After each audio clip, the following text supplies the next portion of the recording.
अस्सलाम वालेकुम दोस्तों, मैं शारिक मकबूल आपको खुशामदीद करता हूं हमारे यूट्यूब और फेसबुक चैनल ऑपरेशन तज्जिया में। आज 7 जनवरी 2023 है और सैटरडे का दिन हो चुका है। नाज़रीन, बात करते हैं मईशत के ऊपर जो कि दिन ब दिन ख़राब सूरत हाल यानी बद से बदतर होती जा रही है। अब ये मुआशी सूरत हाल किस तरफ जाएगी पाकिस्तान की, या हम यूं कहें कि पाकिस्तान को किस तरफ ले जाएगी और कहां तक और गिरेगी, ये कहना इस वक्त तो थोड़ा सा मुश्किल है। बहरहाल इस वक्त हम ये ज़रूर देख रहे हैं कि रोज़ाना के हिसाब से पाकिस्तानी मईशत डाउन से डाउन होती जा रही है। और जैसा कि पीटीआई ये डिमांड कर रही है और इवन ये डिमांड हमारी भी है यानी पाकिस्तानी अवाम की है कि इलेक्शन इसका वाहिद हल है, लेकिन उसकी तरफ नहीं जाया जा रहा। इस हुकूमत को समझ में ही नहीं आ रहा है कि करना क्या है, क्योंकि इलेक्शन की तरफ जाते हैं तो बुरी तरह पिटेंगे और हुकूमत चला रहे हैं तो चल नहीं रही है। लेकिन अब कम से कम ये ज़रूर हो गया है कि ये लोग पीडीएम वाले अब एतराफ़ी बयानात पर आ चुके हैं कि मुल्क बर्बाद कर चुके हैं।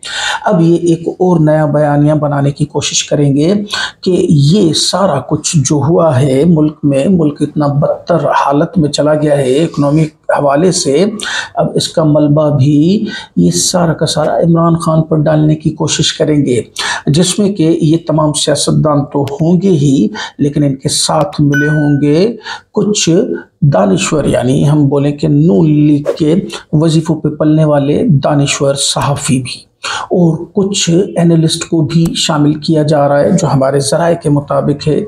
मुबैना तौर पर वो भी इनके साथ होंगे और ये एक प्रोपेगेंडा शुरू होने वाला है। ख्वाजा आसिफ साहब अपना एतराफ़ी बयान करते हुए बताते हैं कि हमारे पास इंपोर्ट करने के पैसे नहीं हैं, हो सकता है कि पूरा मुल्क अंधेरों में डूब जाए, दुकानें, कारखाने, मार्केटें भी बंद हो जाएंगी, सब कुछ बंद हो जाएगा।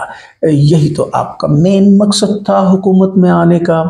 आपने बयान इसके उलट बनाया था हुकूमत में आने के लिए कि हम महंगाई भगाने के लिए आ रहे हैं और इस नाअहल, ना तजुर्बेकार और नालायक वज़ीर आज़म को निकालने आए हैं और मुल्क बचाने आए हैं।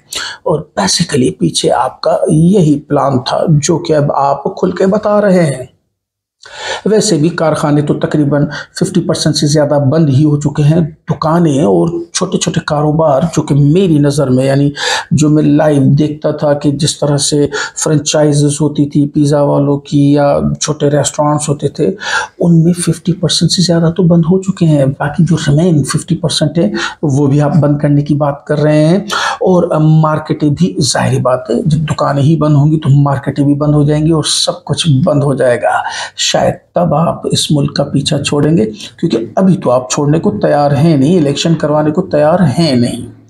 और वैसे भी अगर मुल्क पूरा अंधेरों में डूबता है तो आपको क्या परवाह है सर? आपके पास तो लाइट का सिस्टम अलग होता है, यानी लोड शेडिंग आज भी आवाम के लिए, आपके लिए नहीं है। दूसरी तरफ शहबाज शरीफ साहब फरमाते हैं कि आईएमएफ को बता दिया है कि अमीरों पर टैक्स लगा दिया है वज़ीर आज़म शहबाज शरीफ। जनाब, फिर तो मुबारक हो 22 करोड़ अवाम को कि 22 की 22 करोड़ अवाम अमीर बन चुकी है, क्योंकि इन्होंने टैक्स अवाम पर लगाया है। अमीरों पर तो इन्होंने कभी अपनी तारीख में टैक्स नहीं लगाया, तो अभी क्या लगाएंगे? लेकिन एक अच्छा काम ये किया है कि तमाम अवाम को अब अमीर बुलाना शुरू कर दिया है।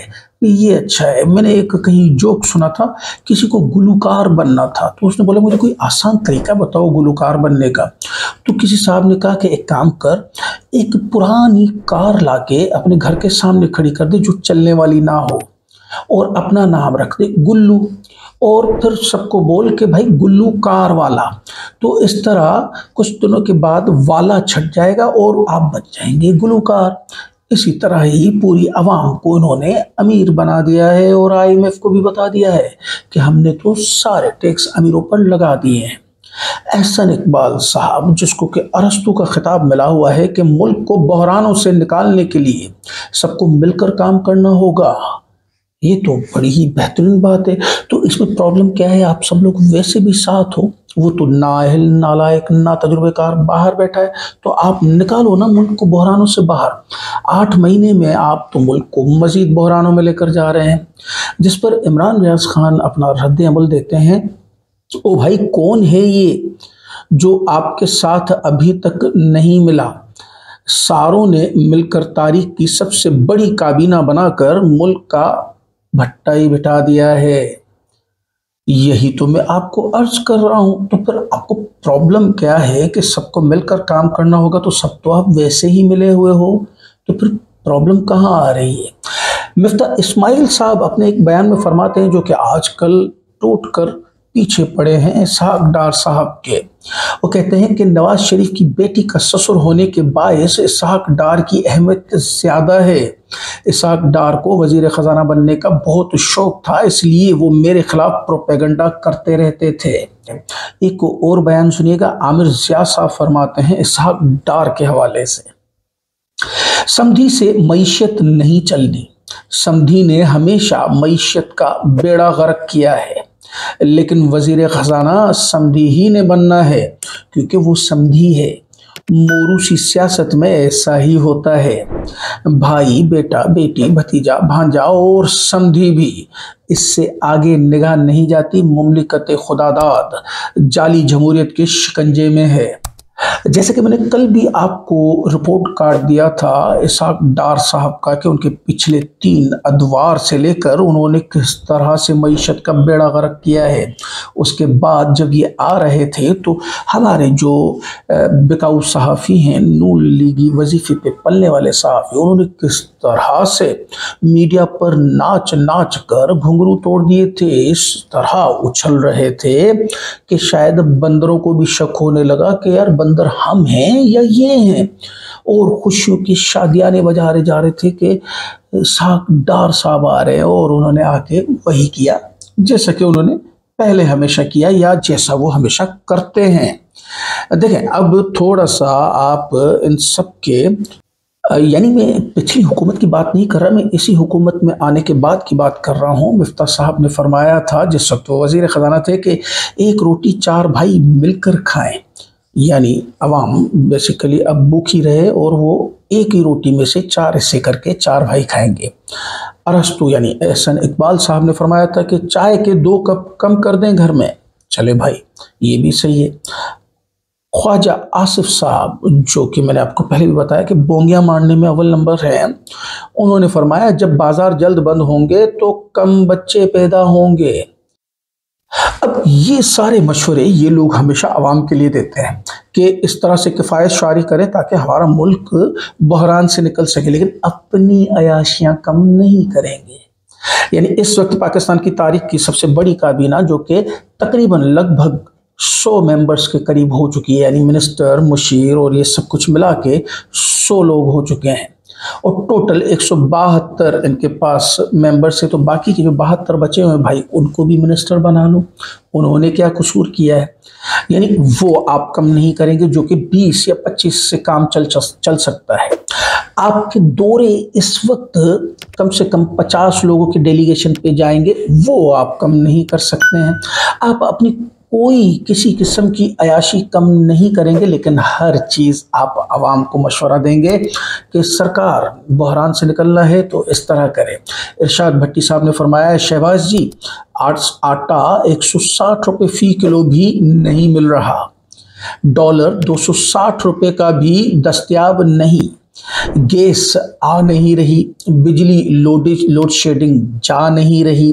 नवाज मरियम जनीवा जरदारी पंजाब हुकूमत गिराने में मसरूफ, मौलाना फूके ठुस, डार ठुस, आपके कपड़े बिक नहीं रहे, लिहाजा अब और कुछ नहीं तो इमरान घड़ी की कोई नई कहानी सुना दें।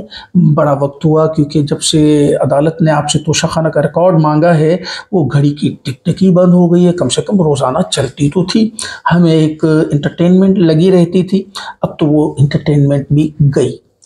जाते जाते कुछ बयानात को शेयर करेंगे आपके साथ कि शेख रशीद साहब फरमाते हैं कि इमरान खान को नाअहल करने का फैसला हुकूमत के गले पड़ेगा। इमरान खान खंबे को भी वो टिकट दे तो वो भी जीत जाएगा। ये इस वक्त इमरान खान की मकबूलियत की वो ऊंचाई है कि हकीकतन वो खंबे को भी टिकट दें तो वो भी जीत जाएगा। हबीब अकरम साहब फरमाते हैं, रूसी वजीर ने मुझसे कहा इमरान खान बहुत बहादुर इंसान है। इन्होंने कहा रूस इसे एहसान के तौर पर समझेगा कि वजीर आज़म इमरान खान ने अपना रूस का दौरा मुलतवी नहीं किया। ये एक एजाज़ होता है और ये एजाज़ शायद उन लोगों को पता ही नहीं, कभी मिला हो तो पता हो ना कि इस एजाज़ की मीनिंग क्या होती है। और यह मकबूल जान साहब फरमाते हैं कि साबिक वजीर आज़म नवाज शरीफ और मरियम नवाज जनीवा रवाना हो गए हैं। पाकिस्तान का अदालती निज़ाम क्या वज़ीर आज़म से कभी ये सवाल करेगा कि आपकी ज़मानत पर भरोसा करके हमने एक शख्स को महज चंद हफ्तों के लिए जाने दिया था, ये शख्स जो दुनिया भर में घूमता फिरता है वापस आकर एक जामिन भाई और वज़ीर आज़म की इज्जत क्यों नहीं बचाता और हमारी भी इज्जत क्यों नहीं रखता। ये सवाल मैं खुद भी बहुत मर्तबा कर चुका हूँ कि क्या इसका भी कभी इंसाफ होगा। वैसे तो आप कैसा बोलते हैं कि इंसाफ, कानून और आइन अपना रास्ता लेगा, यहाँ पे लेकर दिखा दे अपना रास्ता। नाज़रीन, खबरें और भी बहुत सारी हैं, हमारा वक्त इस वक्त इस वीडियो का पूरा हुआ चाहता है। आप हमारे फेसबुक और इंस्टाग्राम पेज को ज़रूर लाइक करें, हमारे ट्विटर को फॉलो करें, हमें टिकटॉक पर भी फॉलो करें ताकि तमाम अपडेट्स आपको बर वक्त मिल सकें। हमारे चैनल को सब्सक्राइब करें, हमारी वीडियो को लाइक करें, अपनी फैमिली और फ्रेंड्स के साथ शेयर करें। शुक्रिया। पाकिस्तान जिंदाबाद।